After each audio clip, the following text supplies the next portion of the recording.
अस्सलाम वालेकुम नाज़रीन, एक नए व्लॉग के साथ आपकी खिदमत में हाजिर है। नाज़रीन, आखिरकार असद अली तूर साहब को ज़मानत मिल ही गई है।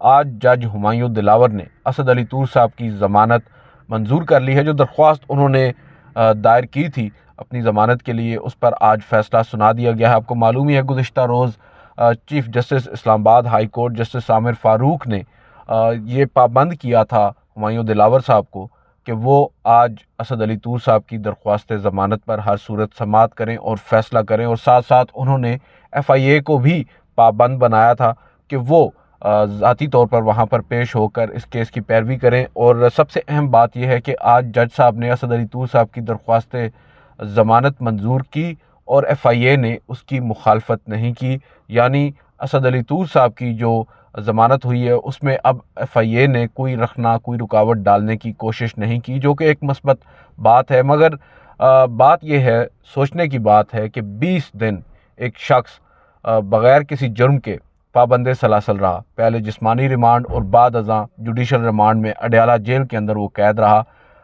तमाम अदालतें, चाहे वो सुप्रीम कोर्ट ऑफ पाकिस्तान हो, हाई कोर्ट हो या ट्रायल कोर्ट हो, तमाम ने इस बात को तस्लीम किया है कि असद अली तूर साहब पर जो इल्ज़ामात लगाए गए हैं वो उन पर साबित नहीं होते। जो दफ़ात पीका की उन पर लगाई गई हैं, इनका इतलाक़ असद अली तूर साहब पर नहीं होता। बावजूद इसके एक शख्स, एक सहाफ़ी 20 दिन तक पाबंद सलासल रहता है, मगर किसी के सर पर जूं तक नहीं रेंगती। हमारी सुप्रीम कोर्ट ऑफ पाकिस्तान 11 मार्च को समाअत करती है। अटॉर्नी जनरल फॉर पाकिस्तान यकीन दहानी करवाते हैं कि 13 मार्च से पहले असद अली तूर साहब के हवाले से मस्बत पेशरफ्त हो जाएगी। अदालत उनकी यकीन दहानी पर अपना फ़ैसला लिख देती है और उसके बाद आज आप अंदाज़ा लगा लें, इतने दिन गुजर चुके हैं, अटॉर्नी जनरल की यकीन दहानी पर कुछ नहीं हुआ। सुप्रीम कोर्ट ऑफ पाकिस्तान के चीफ़ जस्टिस ऑफ पाकिस्तान काजी फ़ाइज़ ईसा की ऑब्जर्वेशंस को भी एक साइड पर रख दिया गया और मकसद जब पूरा हो चुका तो अब तमाम ने ही कह दिया कि भाई असद अली तूर साहब को छोड़ दें। अच्छी बात यह है कि रोपकार भी जारी हो गए हैं असद अली तूर साहब के, मगर अभी तक उन्हें अडयाला जेल से रिहा नहीं किया गया। वीकेंड भी आ रहा है। हमारी तो दुआ है कि असद अली तूर अब आइंदा चंद मिनटों में रिहा हो जाएं, अदरवाइज़ फिर मज़ीद भी इसमें ताख़ीर की जा सकती है, जो कि गैर ज़रूरी है। और अडयाला जेल हुकाम की असद अली तूर साहब के साथ क्या दुश्मनी है, एक मुमकिन एक पॉसिबिलिटी ये भी नज़र आ रही है। बहुत से लोग इन खदशात का भी इज़हार कर रहे हैं कि मुमकिन तौर पर असद अली तूर साहब जब वापस आएँ तो उन्हें किसी और मुकदमे में गिरफ़्तार कर लिया जाए। मुझे लगता है कि ऐसा इस वक्त नहीं होगा। और इसी तरह हमने देखा कि इमरान रियाज जो सहाफ़ी हैं, उनको लाहौर में एंटी करप्शन ने गिरफ़्तार किया और उनके ऊपर फिर मुकदमात बने, वो जेल में गए, लेकिन उनकी भी ज़मानत मंजूर हो गई और वो आज अपने घर पर हैं। हम दुआ करते हैं कि असद अली तूर भी अपने घर वापस आ जाएं। उनकी 78 साला जो ज़ईफ़ वालदा हैं, वो भी बारहा अपीलें करती रहीं। चीफ़ जस्टिस ऑफ पाकिस्तान के नाम भी उन्होंने एक वीडियो पैगाम जारी किया और उसमें उनसे रिक्वेस्ट की, उन्हें बेटा कहकर कहा कि बेटा मेरे बेटे को इंसाफ दो और उसके रिहाई का हुक्म जारी करो। अब इवेंचुअली इसमें हम किसको दोष दें, किस पर इल्ज़ाम दें? तमाम ही वो आप कह सकते हैं कि जिस शख्स का भी आप नाम लें उसका आता है कि भाई इसने भी सहूलतकारी की है, इसने भी सहूलतकारी की है। किसी ने कोई मस्बत किरदार अदा नहीं किया। इदाराजाती तौर पर अगर आप देखें, मुख्तलिफ़ जो अदालतें हैं, सुप्रीम कोर्ट ऑफ पाकिस्तान हो या हाई कोर्ट हो या ट्रायल कोर्ट हो, तमाम ने ही वो किया जो हमारी रियासत चाहती थी। बहरहाल ये एक अच्छी चीज़ है कि असद अली तूर साहब को अब फाइनली जो है वो रिहाई मिलने जा रही है।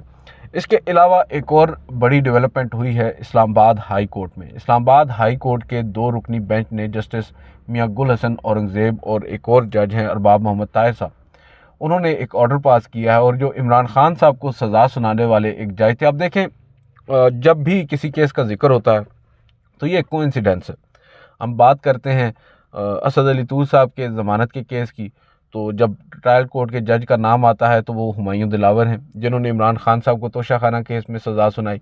और अब हम दूसरे केस की बात कर रहे हैं जो इस्लामाबाद हाई कोर्ट से ताल्लुक़ रखता है। उसमें भी जिस जज का जिक्र हो रहा है उसने भी इमरान खान साहब को साइफ़र केस में सज़ा सुनाई, जज अबुल हसनात जुल्करनैन। अब जज अबुल हसनात जुल्करनैन साहब जो हैं वो आप कह सकते हैं कि मिसकंडक्ट के मुर्तकिब भी टू सम एक्सटेंट करार दे दिए गए हैं। और इस्लामाबाद हाई कोर्ट के 2 रुकनी बेंच ने एक बड़ा सख्त नोट लिख दिया है उनके अगेंस्ट। और इसमें बड़ी एक दिलचस्प स्टोरी हुई है। हमारे दोस्त हैं एहतशाम साहब, वो कहते हैं कि 12 मार्च को जब समाअत हुई तो 12 मार्च को अदालत ने ये कहा कि जो आमिर मुग़ल साहब हैं, पीटीआई के रहनुमा, जिनको बेसिकली थोड़ा सा मैं आपको बैकग्राउंड बताता हूँ। आमिर मुग़ल साहब हैं, उनके कुल 5 मुकदमात थे जज साहब के सामने और इंसदाद दहशतगर्दी के। 6 फरवरी को उनकी दरख्वास्त पर समाअत हुई और जज साहब ने मामला जो है मौखर कर दिया और उनकी जो ज़मानत है उसमें तोसी कर दी 13 मार्च तक। ये कमरा अदालत के अंदर की बात है। और जब बाद में मालूम हुआ, जब ऑर्डर हुआ, तो पता चला कि जज साहब ने आमिर मुग़ल साहब की जो दरख्वास्त ज़मानत है उसको मुस्तरद कर दिया है। मामला इवेंचुअली इस्लामाबाद हाई कोर्ट में आया, जस्टिस मियां गुल हसन औरंगज़ेब और जस्टिस अरबाब ताहिर के सामने। वहाँ पर यह बात खुली और जो दरख्वास्त गुजार उन्होंने बताया कि जज साहब ने मिसकंडक्ट किया है। उन्होंने कमरा अदालत में और बात की और बाद में जो है वो धोखे से ऑर्डर मुख्तलिफ दे दिया। और हैरान कुन तौर पर सोने पे सुहागा जो प्रोसिक्यूशन है, इस्तगासा है, उसने भी इनकी बात से इत्तेफाक किया और कहा कि बिल्कुल जज साहब ने कमरा अदालत में मुख्तलिफ ऑर्डर लिखवाया था, वहाँ पर इनकी दरख्वास्त ज़मानत में तोसी की गई थी। अदालत ने फिर भी मोहतात रवैया अपनाया और कहा जा रहा है कि अदालत ने उसी वक्त जो रिकॉर्ड है उन चारों गालिबन मुकदमात का वो तलब कर लिया जज साहब से। और रजिस्ट्रार ऑफिस ने इस्लामाबाद हाई कोर्ट के उन्हें एक ख़त लिखा और 12 मार्च को जब ये ख़त लिखा उनसे कहा कि 13 मार्च को आप जो है वो रिकॉर्ड हमें पेश करें। और साथ ही जजेस को बता दिया गया कि हमने ख़त भेज दिया है। तो जजेस ने कहा कि कल का नहीं, उन्हें कहें कि आज 4 बजे हमें वो रिकॉर्ड चाहिए हर सूरत में, और इसे यकीनी बनाएं और इसे अर्जेंट बेसिस पर करें। वो नोट जो है वो भी हमने देखा, आपको हम थंबनेल में लगा देंगे।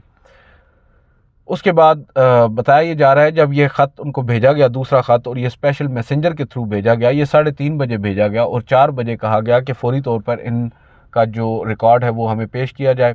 उसके बाद अब आज अदालत ने अपना हुक्मनामा जारी किया है, उसमें जो आमिर मुग़ल साहब हैं उनकी दरख्वास्त ज़मानत मंजूर भी कर ली है और साथ साथ एक अलग नोट लिख दिया है। जज अबुल हसनात ज़ुल्करनैन साहब के ख़िलाफ़ जो इंतज़ामी सतह पर जो कमेटी है वो देखेगी कि उन्होंने मिसकंडक्ट किया है और कैसे किया है, और उसके बाद वो फिर अपनी रिकमेंडेशंस देंगी। तो बज़ाहिर नज़र यही आ रहा है कि जज अबुल हसनात ज़ुल्करनैन साहब के भी दिन गिने जा चुके हैं। वो भी जो करते आए हैं अब उनके सामने आ रहा है। कुछ लोग ये कह रहे हैं कि शायद अब उनके डिस्पोजल का वक्त हुआ चाहता है, लिहाजा शायद जो मकसद था वो हासिल हो चुका।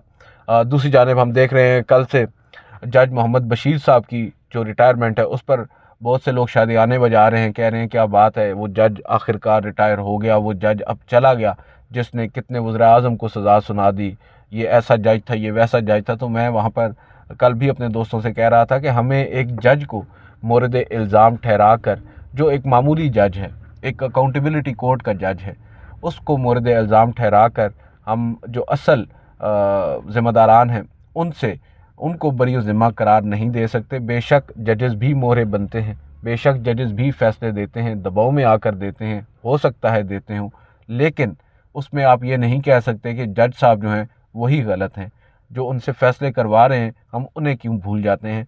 मैं यही बात कल से कह रहा हूँ अपने दोस्तों से, बिलखसूस पाकिस्तान तहरीक इंसाफ के उन दोस्तों से, कि भाई एक जज है, उसने जो भी किया है उसकी अकाउंटेबिलिटी तो होनी चाहिए, मगर उस जज से जो करवा रहा है उनको भी आप बरी ज़िम्मा करार ना दें।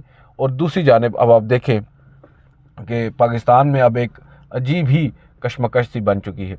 पाकिस्तान तहरीक इंसाफ सबसे बड़ी सियासी जमात है और उस सियासी जमात के अंदर जो फूट डालने की एक कोशिश की गई वो काफ़ी हद तक कामयाब हो चुकी है। और इसमें जो मैं समझता हूँ, जो एज अ ले मैन मुझे समझ में आता है, जो गलती है या जो आप कह सकते हैं कि ब्लंडर्स किए गए हैं वो पाकिस्तान तहरीक इंसाफ की जानिब से ही किए गए हैं। क्यों आप ख़ुद को इस्तेमाल होने दे रहे हैं, क्यों कर आपने अपनी पार्टी की कमान उन लोगों के हाथ में सौंप रखी है जो इतने स्ट्रॉन्ग कैरेक्टर के नहीं हैं, या वो जो प्रेशर्स हैं उनको बर्दाश्त नहीं कर सकते, और वो जो मोल्स हैं उनको क्यों कर आप इतना अपनी पार्टी के अंदर पनपने दे रहे हैं। गो के पाकिस्तान तहरीक इंसाफ के जो मरकज़ी क़यादत है वो इस वक्त मंजर आम पर नहीं है। और इसमें आप ये इस चीज़ को भी अक्सर मुस्तरद नहीं कर सकते। इमरान खान साहब बेशक अडयाला जेल में बैठे हैं, मगर फिर भी वो पार्टी को डायरेक्शंस दे रहे हैं और पार्टी को चला वही रहे हैं। शाह महमूद कुरैशी साहब भी अडयाला जेल में हैं, दीगर जितनी भी आला क़यादत है पाकिस्तान तहरीक इंसाफ की। अब एक माहौल कल से हम देख रहे हैं शेर अफजल मरवत साहब के हवाले से कि मुख्तलिफ दावे किए जा रहे हैं। पहले दिन से ये बात की जा रही है कि शेर अफजल मरवत साहब जो बातें मंजर आम पर आकर कर रहे हैं, खुलेआम कर रहे हैं, इस्टेब्लिशमेंट को चेतावनियाँ दे रहे हैं, क्यों कर उन्हें इस्टेब्लिशमेंट हाथ नहीं डालती, उनको गिरफ़्तार नहीं करती? क्या शेर अफजल मरवत साहब उन्हीं का काम कर रहे हैं और पाकिस्तान तहरीक इंसाफ के अंदर जो फूट डालने की कोशिश कर रहे हैं वो किसी की ईमा पर कर रहे हैं? तो बेसिकली ये अब एक इल्ज़ाम जो शेर अफजल मरवत साहब हैं उन पर लगाया जा रहा है, जबकि बैरिस्टर गोहर साहब ये कहते हैं कि जो शेर अफजल मरवत साहब हैं वो जो भी बयान दे रहे हैं वो हमारी पार्टी पॉलिसी नहीं है, वो उनकी ज़ाती राय है। और साथ साथ जो डिसिप्लिन की खिलाफ वर्जी है उस पर उनका ये कहना है, मैं बड़ा इम्प्रेस हुआ हूँ कि वो ये समझते हैं कि ये आज़ादी इज़हार राय है। वो अगर अपना इख्तिलाफ़ कर रहे हैं तो उन्हें करने का पूरा हक़ है और ये जमहूरियत है। लेकिन देखते हैं कि इसमें अब आगे मज़ीद क्या होता है, क्योंकि दूसरी जानिब जो बातें शेर अफजल मरवत साहब ने कल परसों की हैं, आज पाकिस्तान तहरीक इंसाफ के दीगर लोग जो हैं वो भी उन बातों से इत्तेफाक कर रहे हैं। रऊफ़ हसन साहब का मैं अभी थोड़ी देर पहले बयान पढ़ रहा था, वो भी यही कह रहे हैं कि जो पाकिस्तान सुन्नी इत्तेहाद कौंसिल के साथ इत्तेहाद था वो हमारी एक गलती थी और ये एक बच्चे बच्चे को भी मालूम है। और शेर अफजल मरवत ने कोई ऐसी अनोखी बात नहीं कर दी। जो गलतियाँ हुई हैं पाकिस्तान तहरीक इंसाफ से, वो गलतियाँ तो हुई हैं और वो on the face of it हमें नज़र आ रही हैं, उसी के कॉन्सिक्वेंसेस हैं। बेशक जो गलतियाँ पाकिस्तान तहरीक इंसाफ से हुई, अगर ये ना भी होती तो कॉन्सिक्वेंसेस ये होते, ये बात बिल्कुल आपकी समझ में आती है। लेकिन दूसरी बात ये है कि आप जब अदालतों में जाते हैं तो अदालतों में आपने अपना केस लीगल जो स्टैंडिंग है उसके ऊपर लड़ना होता है, लीगल ग्राउंड्स के ऊपर लड़ना होता है। वहाँ पर जब आपका केस कमज़ोर होगा लीगली तो आप कैसे डिफेंड कर सकेंगे? जब सुन्नी इत्तेहाद कौंसिल के साथ आपने इत्तेहाद किया था तो आपको ये चीज़ पहले सोचनी और समझनी चाहिए थी बतौर वकला, क्योंकि इस वक्त तो पाकिस्तान तहरीक इंसाफ को वकला ही चला रहे हैं और उन वकला को इतना नहीं मालूम कि भाई हम क्या कर रहे हैं, इसके रेपरकशंस क्या होंगे। और जिस चीज़ के लिए, जिस चीज़ को सिक्योर करने के लिए इतनी प्रैक्टिस की गई है, उस चीज़ को हासिल करने का किसी भी तरह कोई जवाज़ बनता ही नहीं है। बज़ाहिर ऐसा लग रहा है कि जो मखसूस नशिस्तों के मामला है उसको मज़ीद ख़राब करने के लिए सुन्नी इत्तेहाद कौंसिल से जो है वो माहिदा किया गया, क्योंकि अगर ऐसा ना होता तो शायद कोर्ट ऑफ लॉ के अंदर वो अपना जो बोनाफाइडी है वो बता सकते, साबित कर सकते हैं, मगर यहाँ पर अब वो नहीं कर सके और ना ही कर सकते हैं।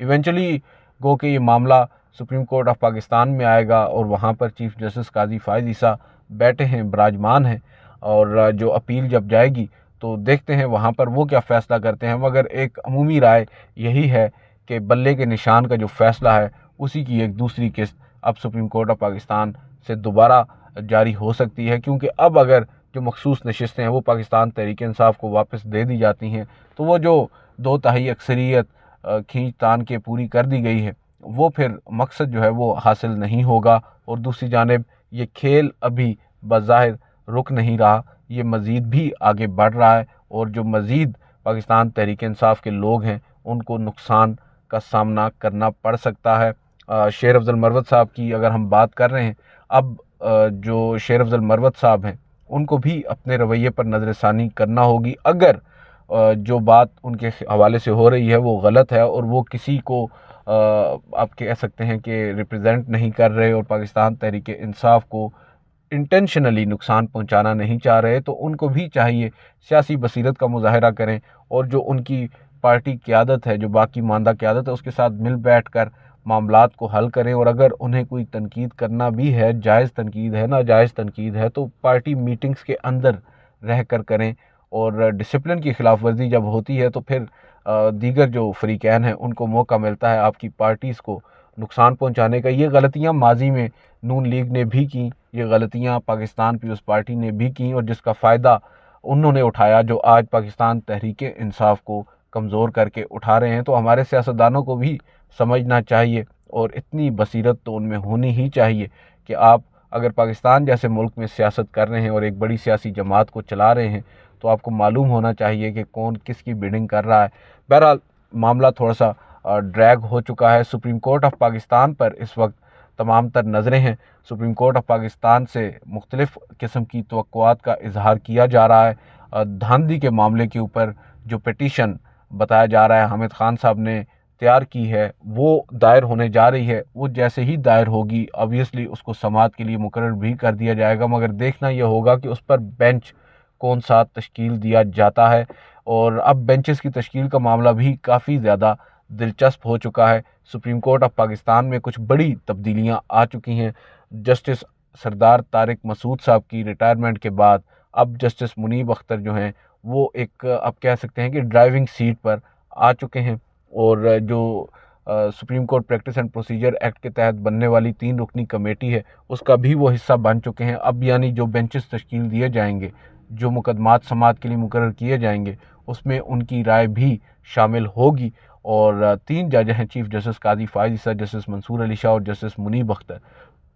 बहुत से लोग ये समझते हैं कि शायद ये 2-1 का मामला है, मगर मेरी राय में बेशक ये 2-1 का मामला है, लेकिन इसको बिल्कुल आप ब्लैक एंड वाइट में नहीं देख सकते। जस्टिस मंसूर अली शाह अब आइंदा आने वाले चीफ जस्टिस हैं और उन्होंने 3 साल तक चीफ जस्टिस रहना है। और उनके बाद जो सीनियर प्यूनी जज उनके होंगे वो होंगे जस्टिस मुनीब अख्तर। और जस्टिस मंसूर अली शाह ने जस्टिस मुनीब अख्तर के साथ काम करना है एज़ चीफ जस्टिस और एज़ सीनियर प्यूनी जज, उन्होंने मिलकर काम करना है। तो बहुत सारी चीज़ें हैं जिसको हम यकसर नज़रअंदाज नहीं कर सकते। चीफ जस्टिस काजी फायज ईसा साहब का तो वक्त काफ़ी महदूद है, हाँ, अनटिल एंड अनलेस वो जो टेन्योर पोस्टिंग हमारी वफाकी हुकूमत कर दे, जो PDM की हुकूमत है, एक आइनी तरमीम के तहत कि चीफ जस्टिस की जो पोस्टिंग है वो टेन्योर होगी, यानी 3 साल की होगी या 2 साल की होगी, उससे उनका भी वक्त मज़ीद बढ़ जाएगा। बहरहाल अभी तक तो आर्ट्स जो हैं उसके अगेंस्ट ही हैं, क्योंकि वकला तंजीमें भी उसको डिनाई कर रही हैं और उसको किसी भी सूरत में एक्सेप्ट करने को तैयार नहीं है। दूसरी जानिब जस्टिस मुनीब अख्तर को एक और अहम ज़िम्मेदारी मिल चुकी है, वो ज़िम्मेदारी है सुप्रीम जुडिशल कौंसिल की। अब वो सुप्रीम जुडिशल कौंसिल का भी हिस्सा बन चुके हैं जस्टिस सरदार तारिक मसूद साहब की रिटायरमेंट के बाद। और इसी तरह सुप्रीम जुडिशल कौंसिल में कुछ नई भी आप कह सकते हैं कि जजेस की शमूलियत हुई है। जस्टिस नईम अफ़गान जो कि बलूचिस्तान हाई कोर्ट के चीफ जस्टिस थे, पहले सुप्रीम जुडिशल कौंसिल के मेंबर थे, वो अब सुप्रीम कोर्ट में एलिवेट हो चुके हैं।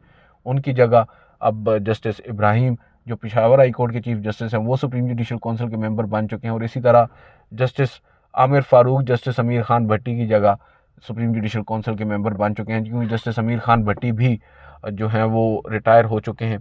तो अब सुप्रीम जुडिशल कौंसिल भी बड़ी इंटरेस्टिंग बन चुकी है। चीफ जस्टिस काजी फायज ईसा होंगे, जस्टिस मंसूर अली शाह होंगे, जस्टिस मुनीब अख्तर होंगे, जस्टिस इब्राहिम खान होंगे और जस्टिस आमिर फ़ारूक होंगे। तो बड़ा इंटरेस्टिंग सा ये एक सिनेरियो बनता जा रहा है और देखते हैं अब मज़ीद आगे आने वाले दिनों में क्या होता है। एक दूसरी जानिब एक मुतालबा अब सर चढ़कर बोल रहा है कि आमिर फ़ारूक साहब, क्योंकि अब सीनियर तरीन चीफ जस्टिस हैं हाई कोर्ट्स में, और चीफ जस्टिस काजी फायज ईसा बारहा जो सीनियरिटी का असूल है उसकी बात करते हैं सुप्रीम कोर्ट में एलिवेशन के लिए। सुप्रीम कोर्ट में इस वक्त जजेस की नशिस्तें खाली हैं, तो क्यों कर चीफ जस्टिस काजी फायज ईसा साहब जस्टिस आमिर फ़ारूक को सुप्रीम कोर्ट में नहीं लेकर जाते। अगर वो उनको लेकर जाते हैं तो शायद जो हाई कोर्ट है उसमें हालात कुछ बदलें, ये कुछ लोगों की राय है। बहरहाल बज़ाहिर तो ऐसा नहीं लग रहा। जस्टिस आमिर फ़ारूक जहाँ हैं, नज़र यही आ रहा है कि वो यहाँ ही रहेंगे। आज की इस वीडियो से इतना ही, इजाज़त दीजिए, अल्लाह हाफ़िज़।